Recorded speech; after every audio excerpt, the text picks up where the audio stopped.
Hey everybody, it's Mitch, and welcome to my second live stream. Well, second of three for uh, this series here. Looks like there's nobody here yet, but hey, that's cool. People watching at home or watching this later, they can definitely enjoy this. Not gonna ramble as much. I'm a little more prepared than I was on the last one. So, I've got my complete warrior here.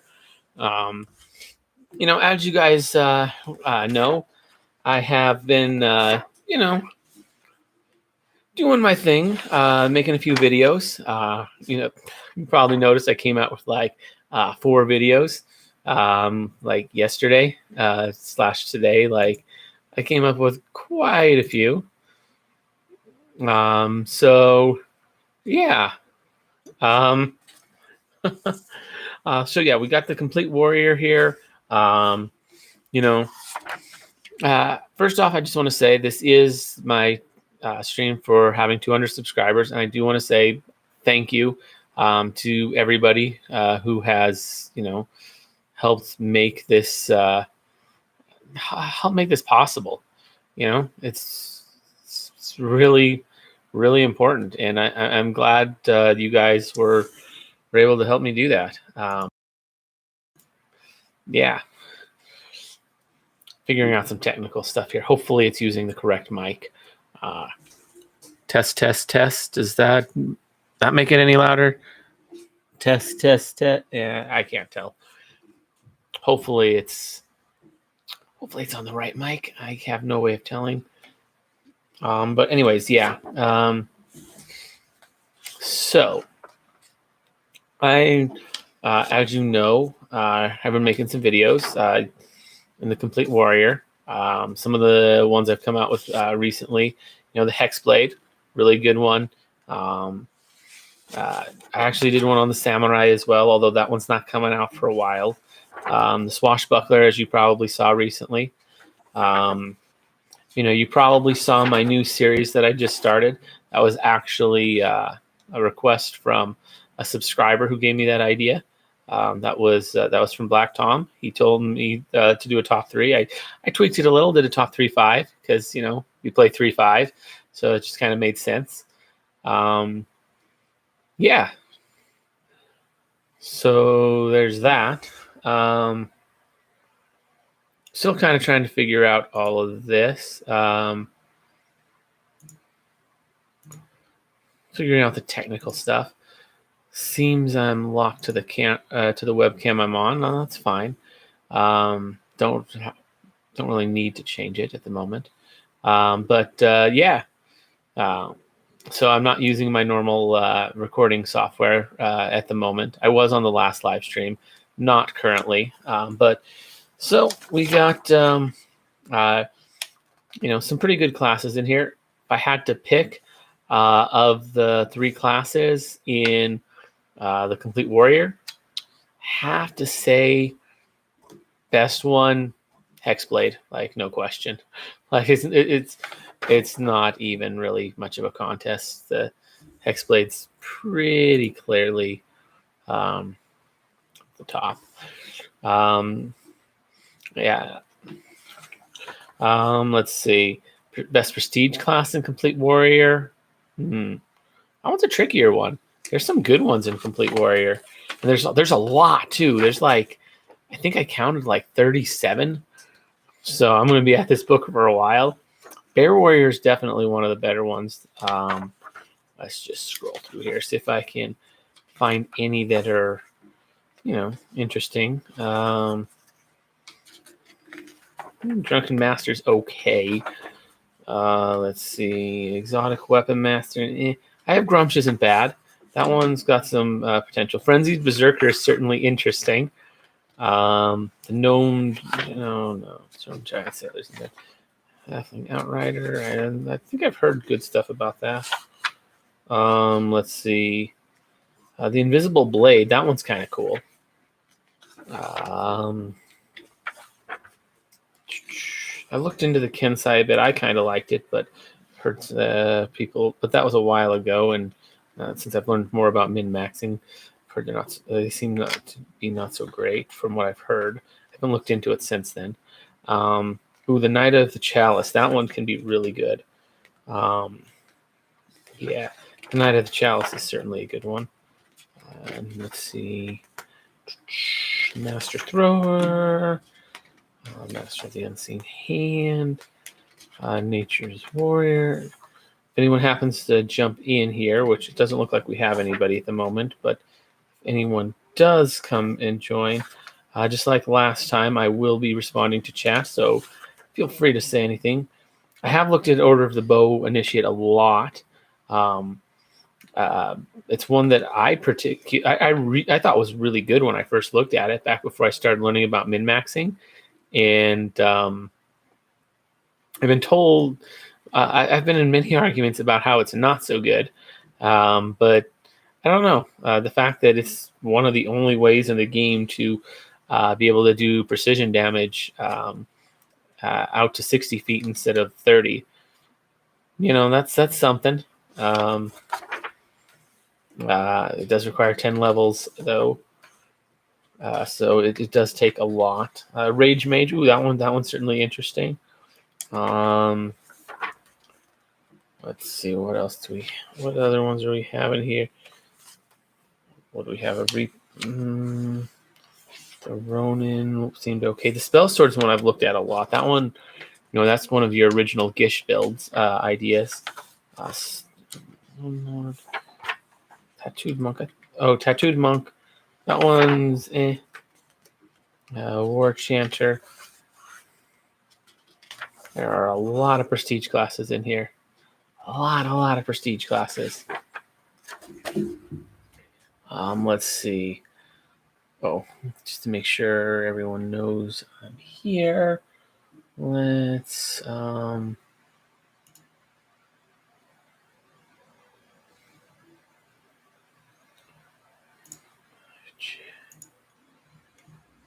make sure everything's set up right. But just to be sure, gotta make sure our settings are correct.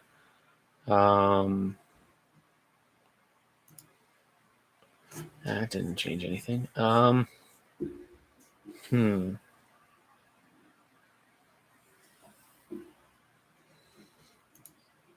I got two monitors, so just making sure people are seeing this. Just gonna send something out onto my Discord. In case anyone didn't know, I do have a Discord. I've got a link in a couple of my videos. Not going to show it on this one, but if you're interested, you definitely can check that out. Just getting a get shareable link. So just going to share that on my server.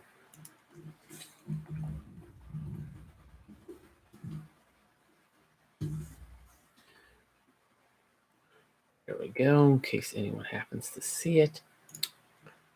So, yeah. That's the Complete Warrior. Well, that's not all the Complete Warrior. There's a number of good things in it. Let's see. There's a number of really good feats in this one, too. Like, that's something I don't really talk about much on my channel. Mostly because feats, it's really hard to... I don't really know how to go about doing that with feats. They're really nice and super important. Like, that's one of the things I care most about is feats. But at the same time, like could I really do a video that just talks about a single feat? Like, would that actually be good content? Like, I have my doubts on that one. Let's see. Let's look through some of these feats in here, see if I can see anything halfway decent. Let's see. There's definitely some good stuff. Favored power attack can be decent if you happen to be a ranger barbarian. Don't know why you picked that option, but pretty good feat for combining those two. The 2-weapon defense feats are okay, I guess, if you're 2-weapon fighting, although just a +1 to AC per feat although they do all stack. Yeah. Let's see. Improvement. There are some good ones. Power Critical's one of the better ones. Yeah, there's some decent stuff in here. Yeah.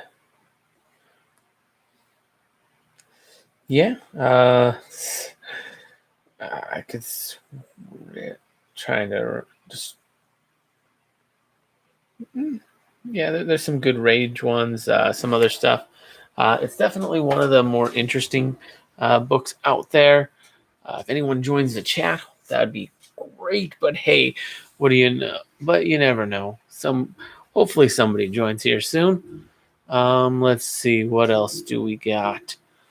At least handy.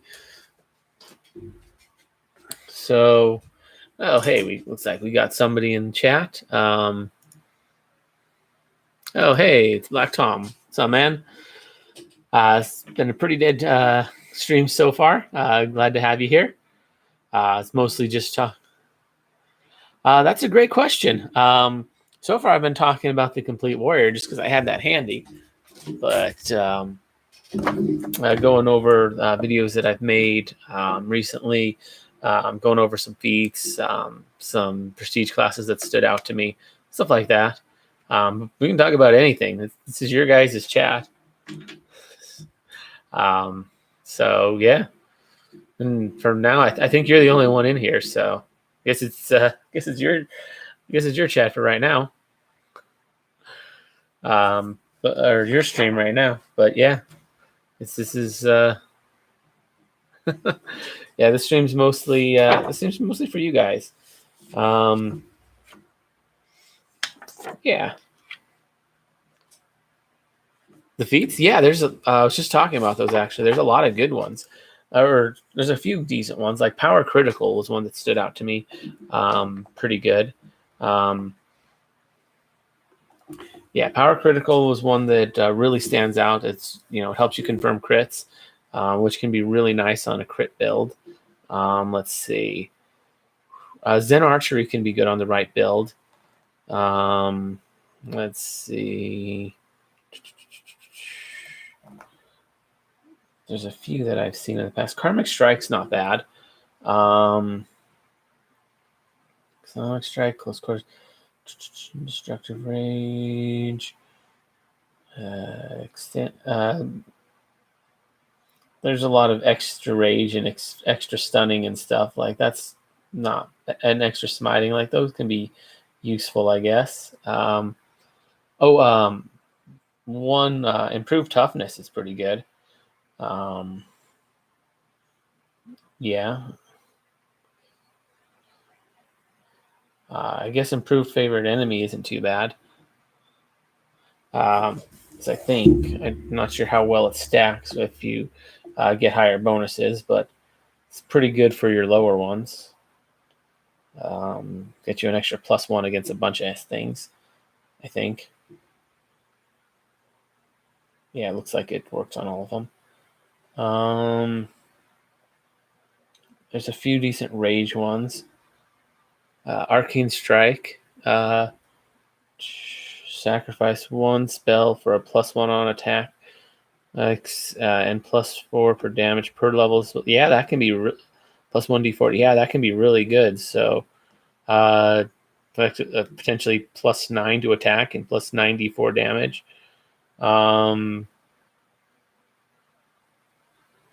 Yeah, I gotta look into that a little. How long does that?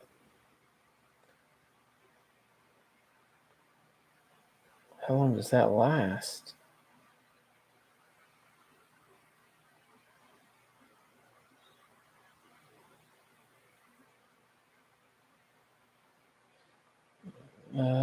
Yeah. Not sure how long that lasts. I'm just trying to read here. The ability to cast 4th level arcane spell.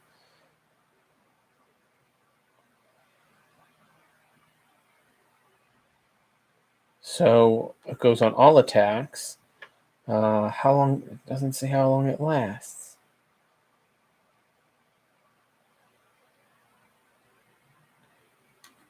I lost just the turn. Yeah, that seems about right.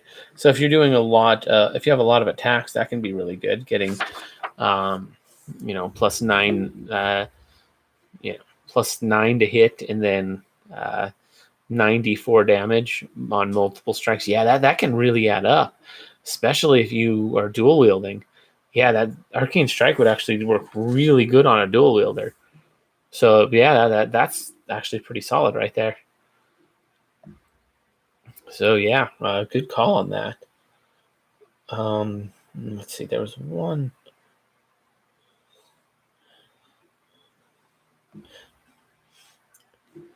Well, dash is certainly an interesting one. It's one of it's as far as I know the only real way to get a multiple of five, a non-multiple of 10 movement speed.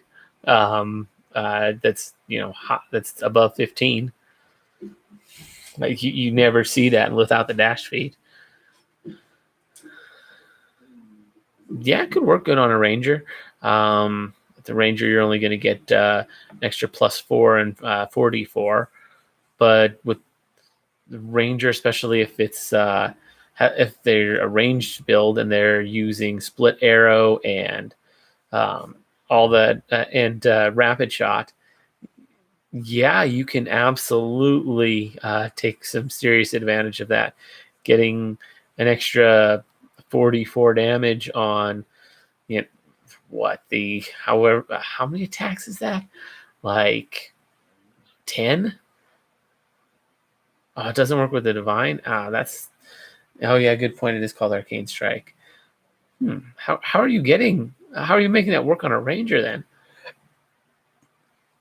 That's something very interesting because I could see it working, especially with the ranged one, because you can get like 10 attacks somewhat easily with a ranger.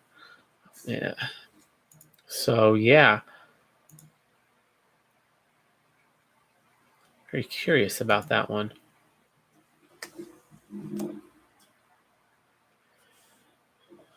Yeah, because arcane spells are. Yeah, I'm not sure how you get arcane spells on a ranger, but let's see, 22 levels ranger, then went dragon devotee to get 2 arcane levels, then abject champion and eldritch knight. Wow, that's okay. That's a very high level character. I've actually never gotten that high before. Uh, that's likely to change very soon. The game I'm running right now, they are very likely to reach those levels pretty quickly. One of my players is actually already level 31 because he did a little bit of cheese. Let's see, what did that I kind of allowed. What's my favorite edition and why is it 3.5? Yes, it is 3.5. David Murphy. That is definitely my favorite edition. And there's a lot of reasons why. One, it's the one I grew up with. But more than that, it's also, I really like games that have a lot of options. And 3.5 has a lot of options. So I like my RPGs where you can have lots of things, lots and lots of different options and lots of different types of options. So the fact that in 3.5 there's a ton of different classes, you can multi-class. There's prestige classes. There's different feats you can take. There's the different ways you can arrange your ability scores. There's different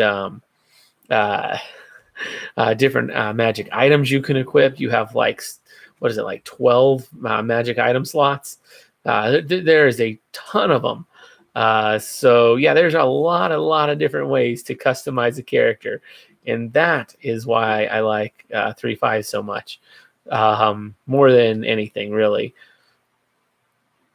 People complain against the avalanche of options. It's like they don't enjoy freedom. I agree. Now, some going too crazy with options can get a little crazy. Like if you're going like super insane with the books, like I personally think it's best to, when starting with 3.5, to start with, the core books, and then just slowly work your way out with other Splat books. Maybe start with the complete books and the race books and stuff like that, and then maybe start throwing in other books slowly over time. Because if you just try and go with all the Splat books, like, you can get some really, really broken stuff. And I don't know, I prefer to keep the amount of brokenness to a minimum, which is funny because before you joined, I was talking about how I was about to talk about how one of my characters completely broke the game, or how well not completely broke. I kind of let him do some cheese with what was it, the deck of many things. That was fun. I used to prep characters for new players and be like, do you want to be a guy like Wolverine or Harry Potter? It stopped all the Moody Drow characters for a while. I never had that issue. I never really had a whole lot of Moody Drow characters. I don't think I've ever actually had anyone play a Drow before. But yeah, I don't ever prep characters, but I will help like my characters, once they say what they want to play. So yeah, that's generally how I go about doing it. I started playing as a teenager. Yeah, that's fair. I guess I was sort of a teenager when I started playing. I was like 17, 18 when I first picked up the game, although I didn't get a lot of play back then. Just didn't have the friends to do it. I actually, this is kind of sad, but I got into D&D 3.5 so that I could hang out with my friends that were playing it, and then they decided that they didn't want to play with me anyways. So that kind of sucked. But then, like a few years later, I ended up getting a group together and playing with them, as well as the friend that I was trying to play with to begin with. So, yeah, kind of a crazy story. The Salvatore books with Drizzt were insanely popular. I'm not familiar with those books, but I do know that the D&D 3.5 can be very broken, which is why I try to keep it to the simple books. I'm not going to go on ahead and allow a pun in my game. Like, no, that's not really a game, when you're just literally abusing the systems and becoming a god at level 1. Like, it's a fun exercise to figure out how to do it, but there's nowhere to go from there.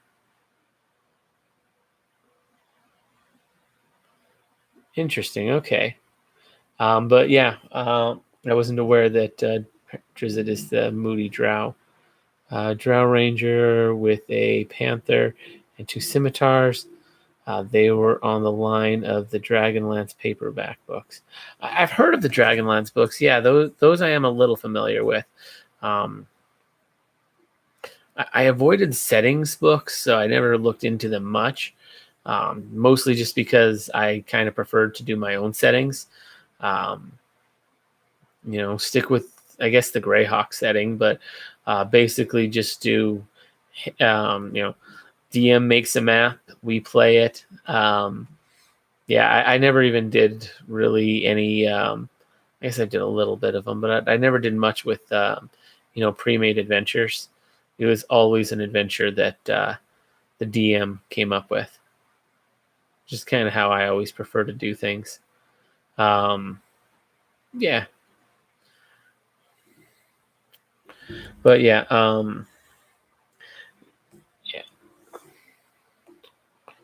yeah. My favorite, but yeah, D&D was definitely interesting. Yeah, sandbox are fun to play in if you actually stick with sandbox. I played a sandbox game once. It was 5e, but it was sandbox. It was with a club. But at least it started out as sandbox. And then A couple of players didn't show up. We decided to go ahead with the plan anyways, and the DM decided he wasn't going to nerf it, so we ended up basically getting with a TPK, but he decided instead of actually killing us, he was just going to capture us, and then we spent the next like 5 sessions trying to escape the dungeon, or maybe it was only 3 or 4, but yeah, we spent the next several sessions just trying to escape this dungeon. And then when we did, we ended up in like this underground cavern where we spent the rest of the campaign trying to figure out how to get out. And it's just like, this isn't fun. This isn't what I signed up for, you know? That's something that was why I really had issue with that, because it wasn't a sandbox anymore. Like, okay, I get we got captured, but I would have rather to re-roll my character and start over than to deal with that. But he just kind of kept it going, and yeah. So sandbox, I'd love to play an actual sandbox game, especially 3.5 sometime, but it's not something I've ever done. It's not something I've ever run either.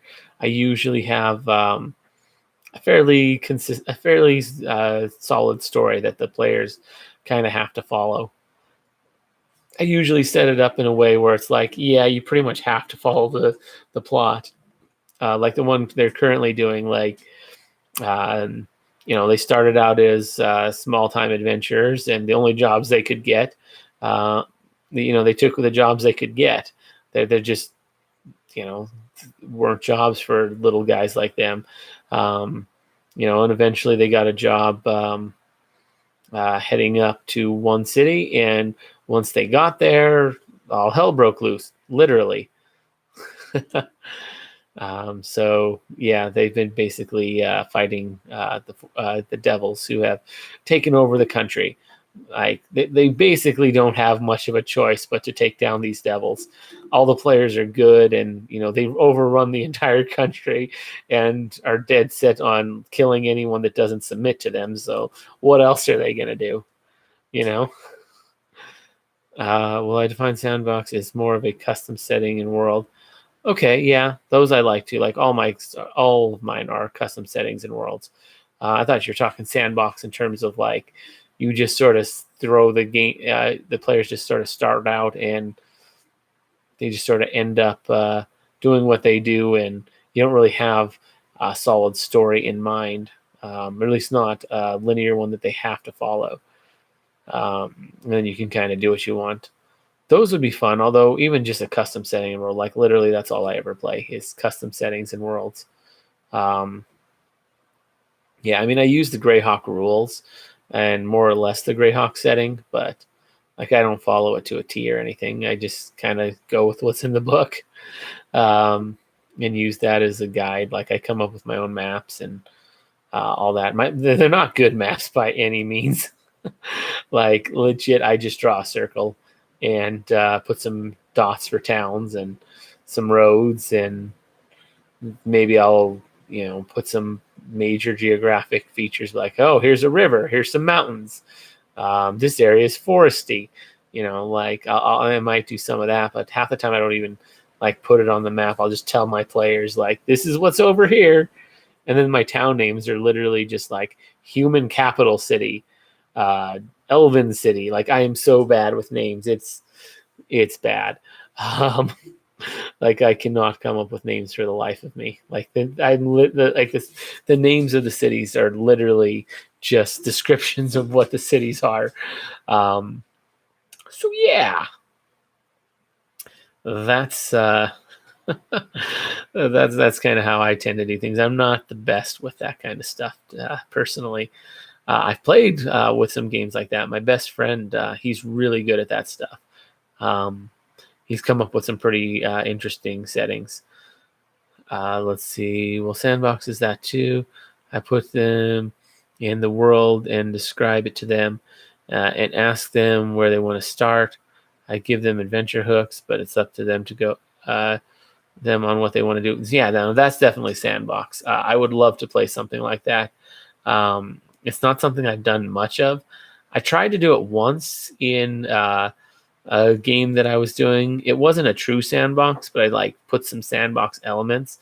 of like, hey, you need to, in order to complete this quest, you have to, complete certain, you have to, get your favor up in the town. And to do that, you have to complete missions.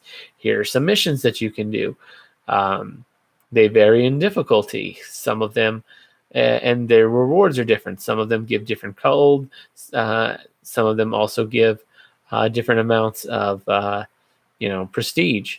So, yeah, and they kind of knew how much they'd get ahead of time. So they could be like, oh, well, okay, with this one, the town will like me more. And also I'll get a lot of money, but it's a really hard mission. Or they could do one that, will only do one, but not the other. And the mission's kind of in between. Or they could do one that doesn't get much of either. And the mission's cake. So I kind of did that, kind of tried to spice up the missions, make them all a little different. Just sort of let them choose what they wanted to do. That didn't end up going anywhere. The campaign ended up dying shortly after that. I don't think it was because of that, but I put a lot of effort into those things. They did do a few of them, though, now that I think about it. But yeah, I'm not so good with Sandbox. Interesting on the Prestige. How did you work that out? Basically, what I did for the Prestige was I just sort of said, like, you get so many points for like prestige that'll help like change how much people respect you in the town, and if you get enough of them, then like you can move on with the quest. Yeah, it's pretty much just that, and like they knew, and like I had it like written down how much they'd get from it. So yeah, it was pretty simple. Like I didn't. It wasn't super immersive. I'm really not good at that one. Something I really need to work on as a DM. That's one of my bigger weaknesses as a DM, in all honesty. The technical aspect I tend to be better with. But yeah.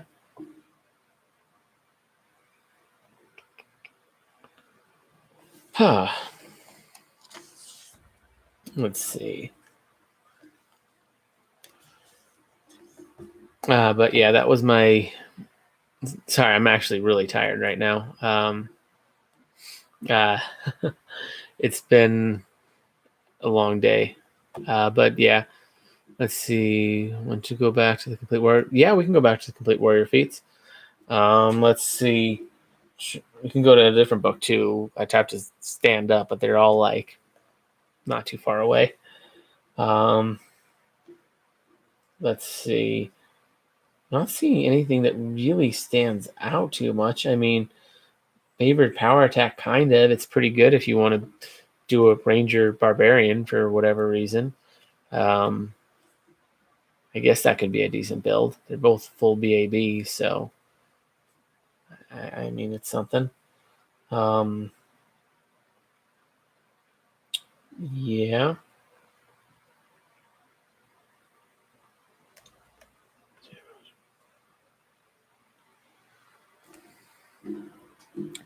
Let's see. But yeah, I have like pretty much all my books like pretty close by. If there's any book you want to see in particular. But yeah, favorite power attack's definitely an interesting one. I'm not sure. Is there a range? I'm trying to remember if there's a Ranger Paladin, not Ranger Paladin, Ranger Barbarian feat that like combines the two. Let's see. Favorite enemy power attack and improved favorite enemy are great. Specifically, if you do a power attack, dual wield. Power attacking with dual wielding? That's interesting. I wasn't aware that power attacking was particularly good when dual wielding. If I recall correctly, can you even power attack with your offhand?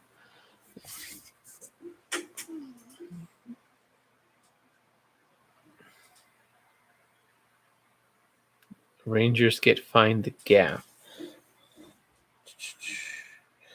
Find the Gap. That sounds familiar. I'm trying to remember. I'm not seeing it in here, at least not in the regular ones. Maybe it's in the special power. Yeah, you can power attack with both weapons. Do you get the full bonus on your offhand? Because I don't recall.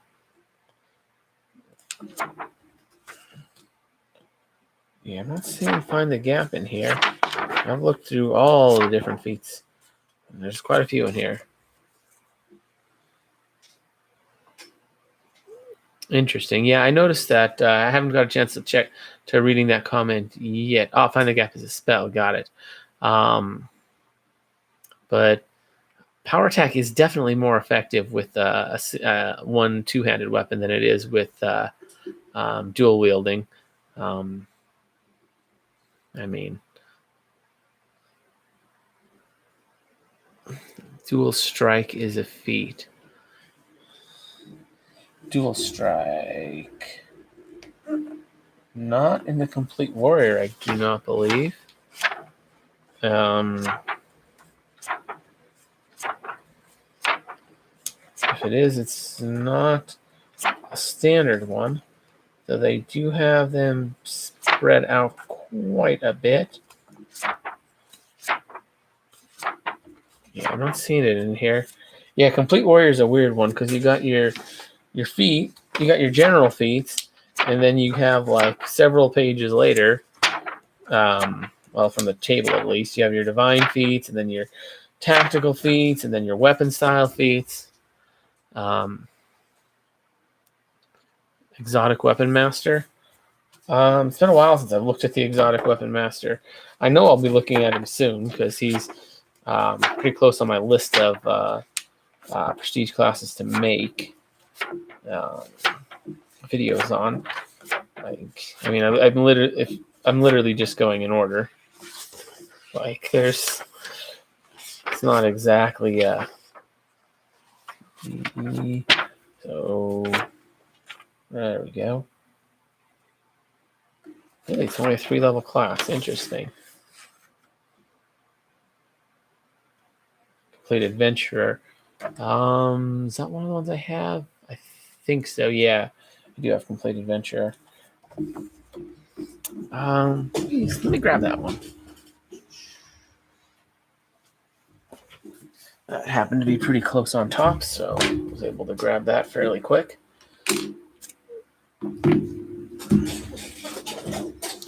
Dual strike. Dual strike.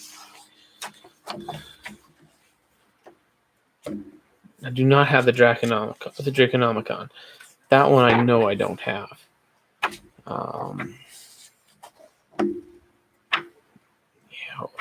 This one's going to take me a while to get through.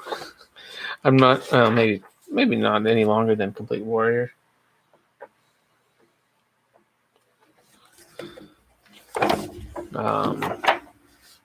Just noticing just how many prestige classes there are in here. It's kind of insane.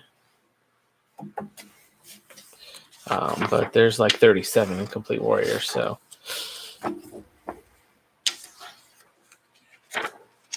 Not exactly crazy. Now, let's see. Dual strike. Creature weapon find attack once with each hand as a standard action. Okay, that's not terrible. Yeah, I could Google it. I don't know about during stream. That'd be a little weird, but I guess maybe not any. Then again, I don't know how much weirder it'd be than looking through books. Let's see. As a standard action, you can make a melee attack with your primary weapon and your offhand weapon. Both attacks use the same attack roll to determine success using the worst of the two weapons' attack modifiers. Ooh, that's actually better than I thought. If you're using a one-handed or light weapon in your primary hand and a light weapon in your offhand, you take a -4 penalty on the attack roll. Otherwise, you take a -10 penalty. Each weapon deals its normal damage. Damage reduction on special. Really? So you still take that penalty, even though you have two-weapon fighting? Maybe that's... Ooh. So you take a -4 penalty. So basically, it's an additional.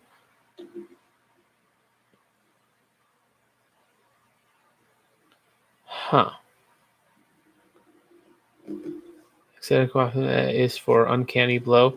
Let's check that. That's been.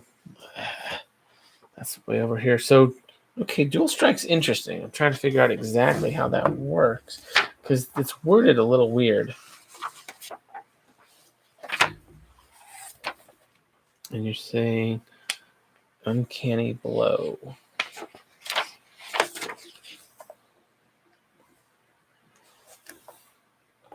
Uncanny blow.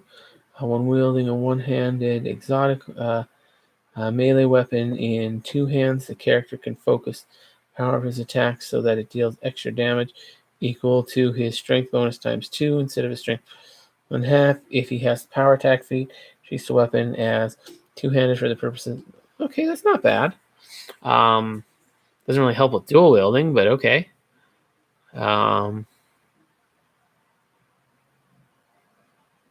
It replaces your attack mod with a minus. Huh? I don't quite understand that, but what? You take a negative 4 penalty on this attack roll. So when you make this attack, you apply precision-based damage, such as from sneak attack, only once.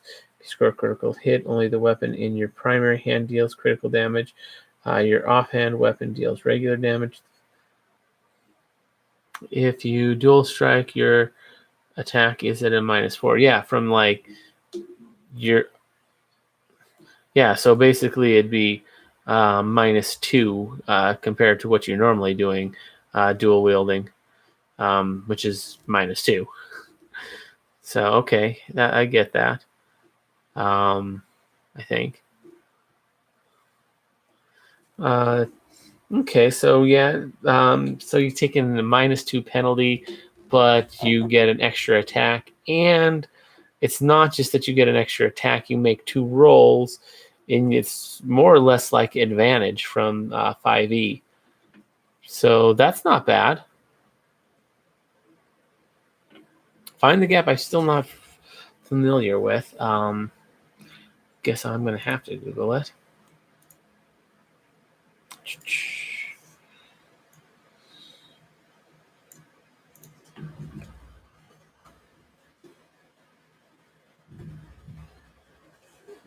Indy 3.5.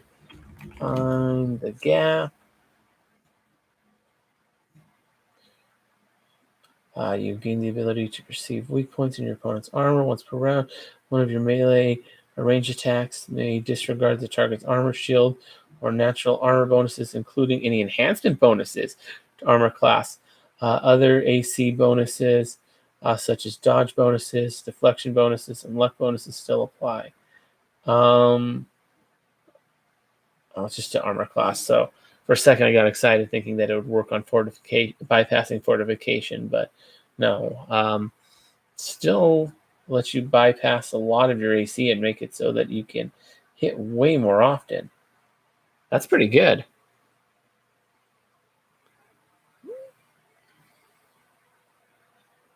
Two-weapon rend. Okay. That's another one that I'm not super familiar with. What book was Find the Gap from? Oh, you said Draconomicon. Outside. Two-weapon rend. Player's Handbook 2. Okay, that one's.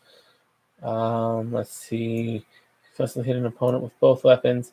Oh yeah, just a rend. That's standard. You do 1d6 plus 1.5 times your strength bonus. That's not bad actually. I mean, it's just like a rend from that a lot of well, it's not a lot that a number of monsters have, but that's pretty cool. Yeah, it does make it pretty much a touch attack. Yeah, it still doesn't protect. If they have things like fortification, that still applies. But yeah, but you auto rend when you hit with a dual strike. Good point. You would auto hit when with a dual strike, since you're either going to hit or you're going to miss. You're going to hit with both or miss with both, and you also effectively have advantage. Yeah, advantage and touch attacks. Yeah, you're pretty much guaranteed to hit, and yeah, that's kind of nasty. That would just be on a standard attack, so you'd only get one of those, but not terrible. Not a bad one if you're only using a standard action. You can't full attack with it, but still.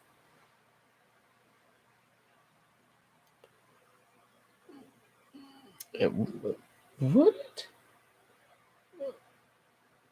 would power attack also apply to a Ren? I'm not sure. I mean, it would definitely apply to the others. No, but power. Interesting. Because power attack's normally not the best with dual wielding. It's normally way better with um, one big weapon. You would get power attack to both weapons. Now, one of the this isn't bad, but one of the big downsides where I'm still going to say that it's better to do to do a two-handed weapon over two one-handed weapons. This isn't bad; it's decent damage, but how many feats are we talking to get all this? We're talking two-weapon rend, dual strike. That's like 5. You're looking at 5 feats for that, plus a spell. That's a lot of resources you got to invest. How much does it take to, and plus power attack? That's a 6th one. How much does it take if you're just doing, a great axe? Just power attack. That's the only feat you need to do that. To be just as effective. Yeah, you can take some other feats, but Rangers. Well, okay, fair with Ranger, but at the same time, like you're, Rangers.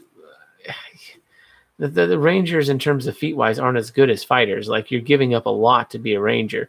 Yeah, you're getting some spells, and yeah, you're getting favored enemy, but you're giving up like 11 feats. That's a lot of feats. So I get what you're saying with Ranger and only taking 2 or 3 feats, but I mean, that's sort of true. Okay, find the graph. It's a Ranger spell. All right, that's fair that it's a Ranger spell. So you end up with. Okay, I get what you're saying with that. That works. Yeah, I've actually never. I don't think I've ever seen anyone play a non-ranged Ranger before. I've seen mostly just ranged Rangers. I've heard people talk about the 2-weapon fighting Ranger, but yeah, certainly an interesting build. I can see where you're coming with this. The one thing that I see is the Draconomicon. It's not the most what am I trying to say? The most standard of books. It's a little bit more out there. So that would be a book that would get banned more than others. So that is a pretty crucial part of the build you're doing there. Uncanny Blow. Yeah, I see what you're getting at with Uncanny Blow. Uncanny Blow only works if you're using it in 2-hand, doesn't it? Pretty sure it has to be in 2 hands to do Uncanny Blow. When wielding a one-handed exotic melee weapon in 2 hands. Yeah, so it only works when you're doing it in 2 hands. So I don't see how Uncanny Blow mixes with this at all. Okay, well, Find the Gap is in the spell compendium. Find the Gap, that was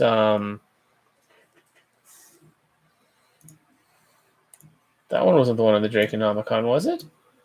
I think it was your, what was it? Two-weapon Ren? No, not two-weapon Ren. What was the other one? No, Dual Strike isn't. Okay, I get what you're saying. Yeah. Yeah, you're right. Nothing is it. All of it would be in standard books. So that would work. Huh. Yeah. I was thinking like Dual Strike or Two-Weapon Rend was the one in that, but no, I'm seeing Two-Weapon Rend is Player's Handbook 2, and Dual Strike, I'm clearly looking at it in the Complete Adventure right in front of me. So, yeah, those ones would work. And with Uncanny Blow, the big line is the second line? Huh? Let me read that. Wielding a one-handed exotic in two hands, the character can focus.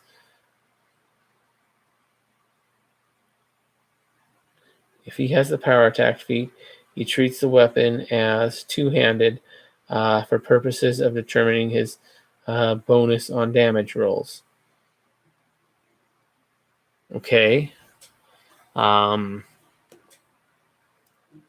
That's really only going to apply if it's in two hands, though. I don't really see how that would make it count as two-handed for determining damage rolls. I think it just basically lets you use like a one-handed exotic weapon as if it was a two-handed one. But you're not going to be able to. You can't use a two-handed weapon in one hand. I mean, maybe if you grab Monkey Grip, but even then, like, I still don't think that would work.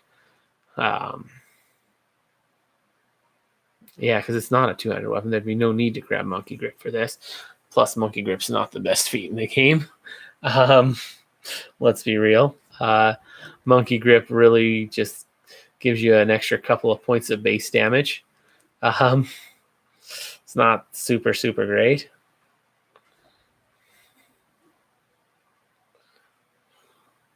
Yeah, I really don't understand how Uncanny Blow changes that. If you take exotic weapon with a bastard sword, then take oversized offhanded weapon. If you have that one-handed weapon and power attack, your damage counts as if you have it in two hands.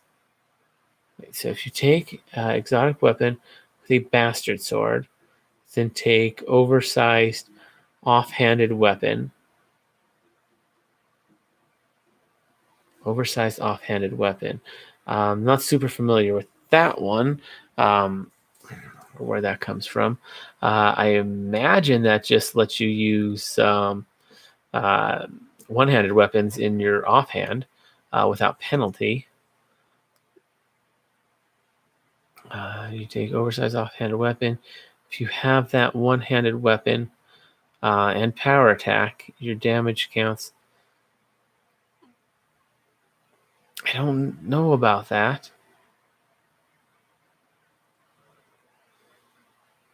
Oh yeah, if you have it in two hands, yeah, absolutely.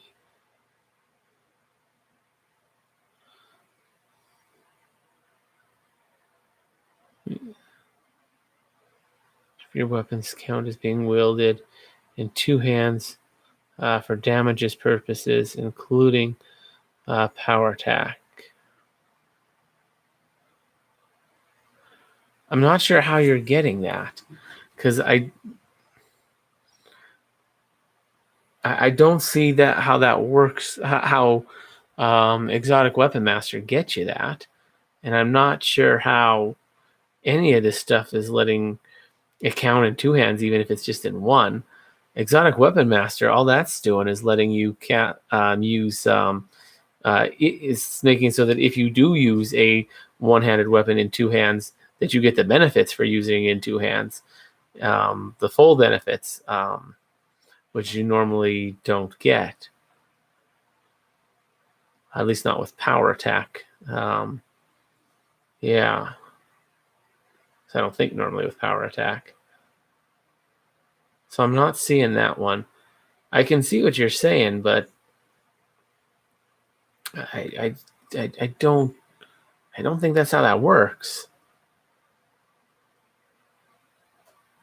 So each of those. Yeah, like I haven't looked up what was the one you mentioned, oversized offhand weapon, but I don't think that's going to change anything. I'm not even sure what book that one's in.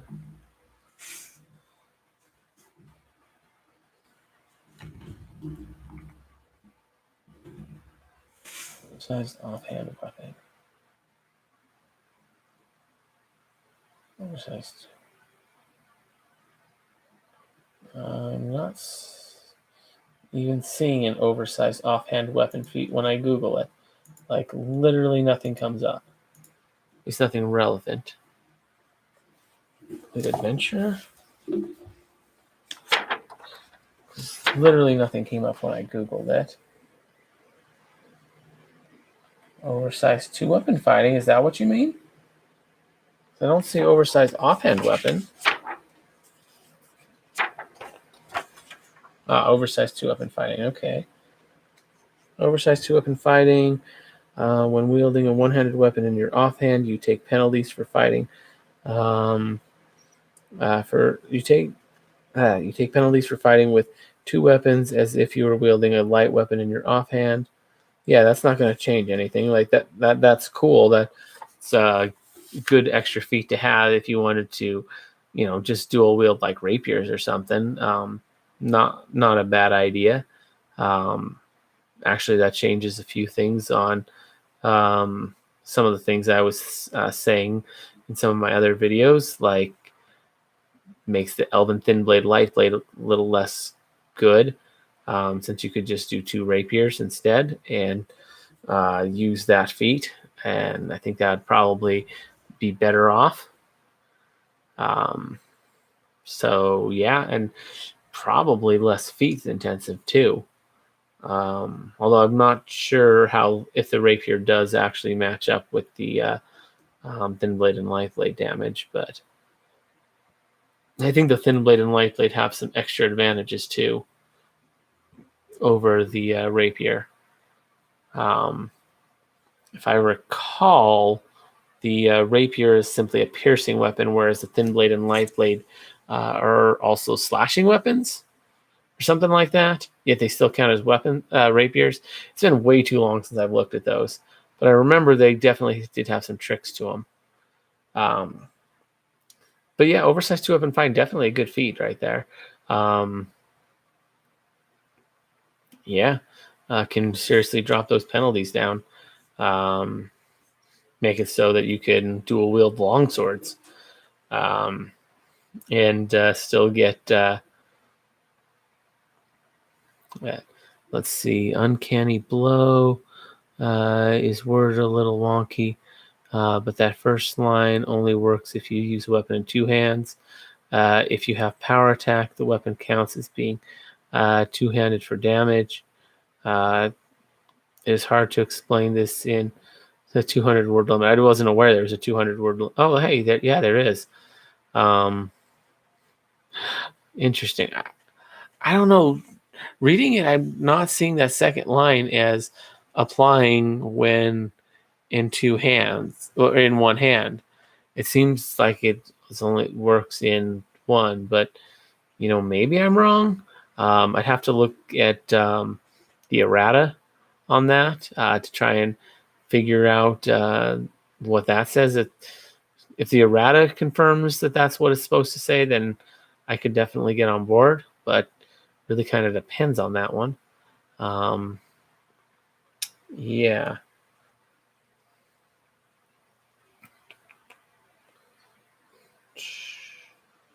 So if you have that one-handed exotic weapon used in 1 hand with power attack, it counts as 2-handed for damage.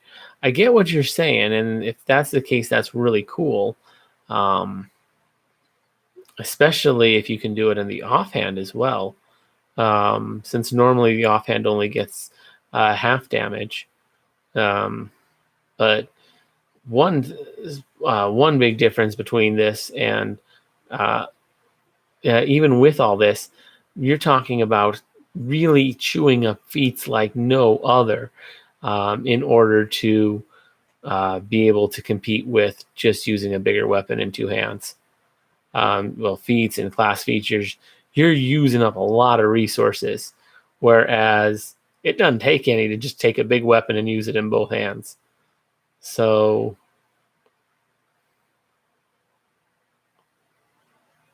yeah, it's all of your feats for the ranger.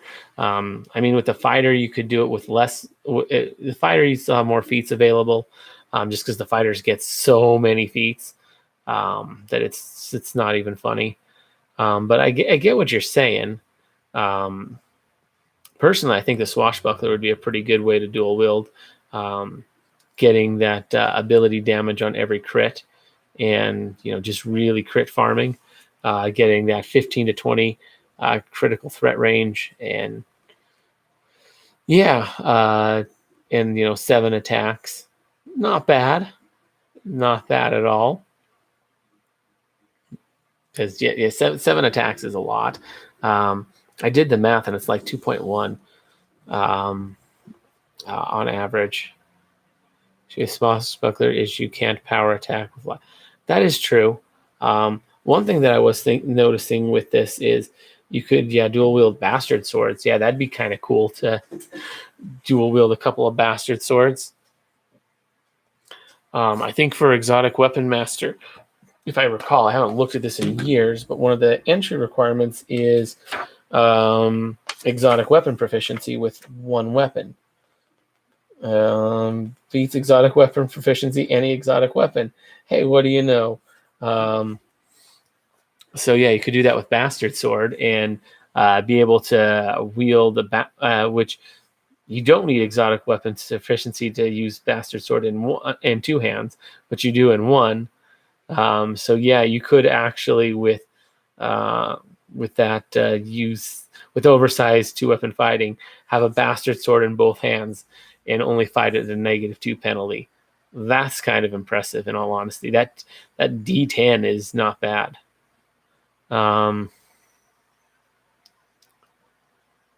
Yeah, you're right about that with the swashbuckler. It does take almost all their feats just to get the 2-weapon fighting feats. Dwarven war axes. Why? Oh, Dwarven war axes. Yeah, I'm familiar with that one. That one works. I don't know if I take it over the bastard sword though. The times 20, not times 20, times 3, but only times 3 crit, but only on a 20. I think I'd prefer the 19 to 20 times 2 crit over that. And there's really not a significant difference between the two otherwise. Really, other than the fact that, other than cost and weight, which is pretty much trivial for the most part. So Dwarven War Axe is not bad. The Maul also is another option for that. If you want a bludgeoning weapon, get that for free, and it counts.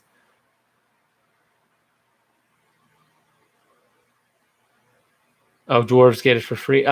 Do they get it for free, or do they have to take the weapon familiarity feat in order to get racial weapons? No, Maul is in the same class. I'm almost positive of this because my favorite character actually used the bastard sword, dwarven war axe, and Maul. But the Maul is basically it's basically the hammer version.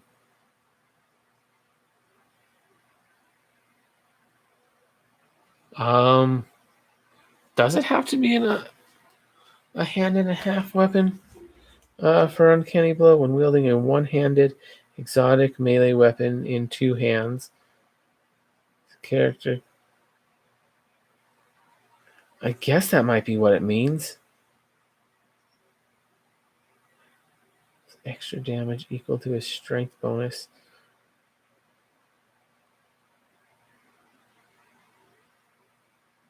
Okay, I guess that might be what it's getting at. But yeah, the Maul it is another hand and a half weapon with the D10 modifier. I think it gets some extra special stuff too as well, if I recall correctly. But yeah, those are really good. Those aren't bad options. Personally, I prefer the Bastard Sword just because if you want to put Vorpal on it, Vorpal's just better on a sword than it is on an axe. Yeah, because if you put it on the axe, you're wasting the ×3 crit modifier basically. Whereas if you put it on a sword, you're not completely wasting the critical. You still get ×2 on that 19, and then you just get instant death on the 20. Whereas if you put it on an axe, it's just a waste. Now, whether or not Vorpal's worth it is another matter entirely, considering how Vorpal works. It being a +5, it is an instant death, but it does require you to roll a 20.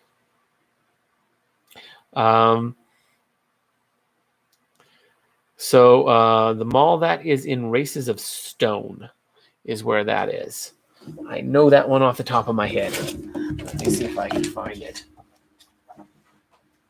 So I can look it up as well. Races of Stone.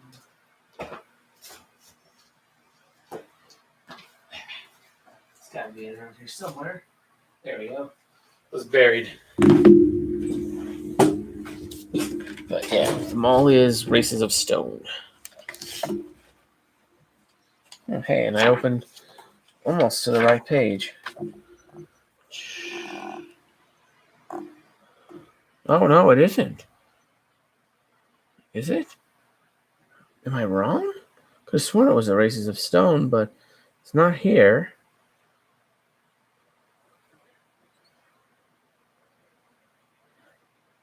Was I looking at the wrong weapon? Was it the Goliath Great Hammer? I could have sworn it was the Maul.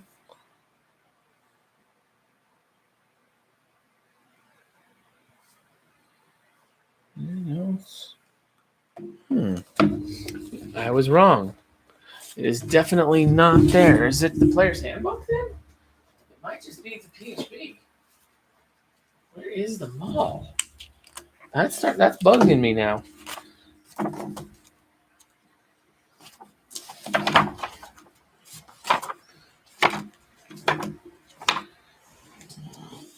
Transport, goods, armor, weapons. Here we go. Weapons.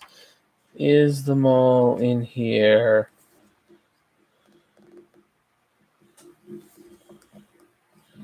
Oh, it's exotic. Where is it? That's bugging me. I know.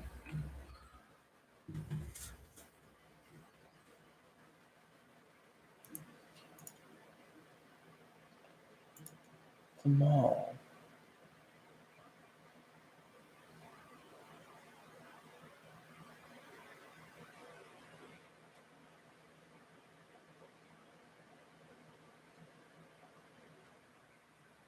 Yeah, where the... That's...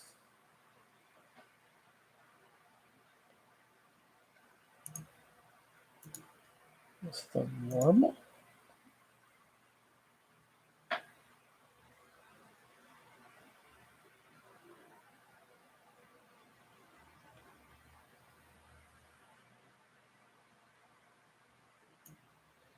The prong. The other Wormhole. Okay, the Wormhole I think is it. Interesting.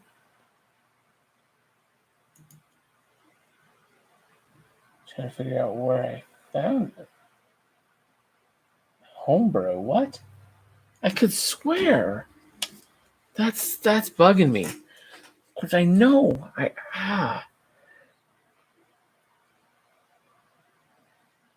know I used it.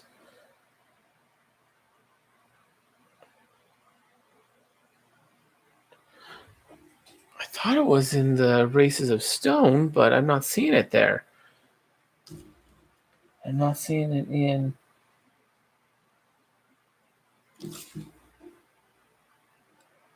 Okay, this is really bugging me because I know this should exist, and yet I can't find it. What the heck? So normal looks right, but at the same time, it's listed in homebrew.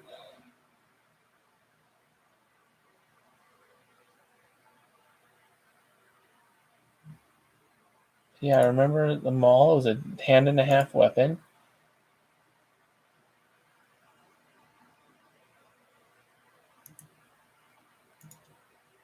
Listed.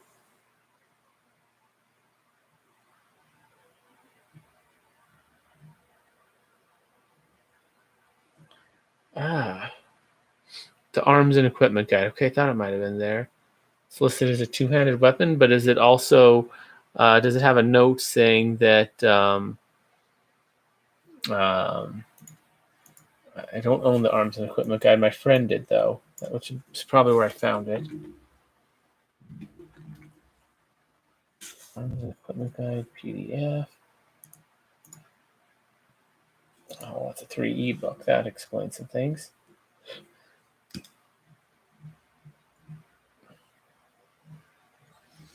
Which would explain a lot, in all honesty.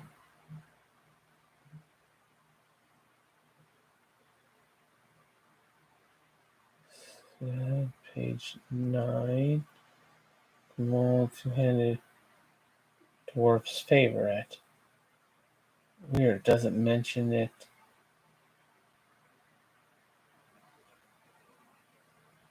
That is so weird.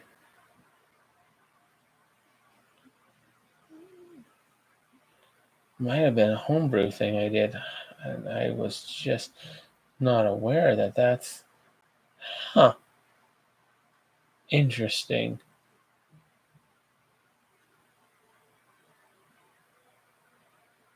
Interesting. Yeah, most likely it was a homebrew. And I just talked my friend into it being a hand-and-a-half weapon due to the fact that one of those, hand-and-a-half weapons due to the fact that its damage is the same. Huh. Interesting. Well, okay. Well, I learned something new. Not a huge deal, but yeah, it was just a character that I really enjoyed, and he used all hand-and-a-half weapons just for that extra damage. So he had a maul.